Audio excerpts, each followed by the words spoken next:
Hello, good night. My name is Alexander Marin.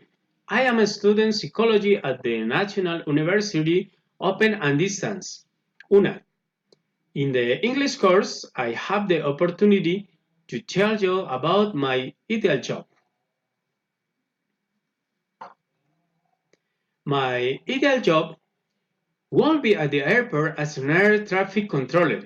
It is a job that although it required a lot of responsibility, is very pleasant. It is a job where the shifts are 6 hours day. This job requires that the personnel have their active sense otherwise be alert. With a salary about 4 million per month, I like the work, the aviation, the transport of people.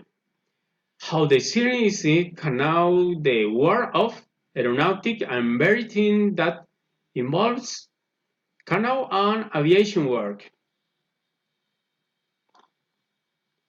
Since I was young and liked planes and wanted to be a planes pilot. Thank you and happy night.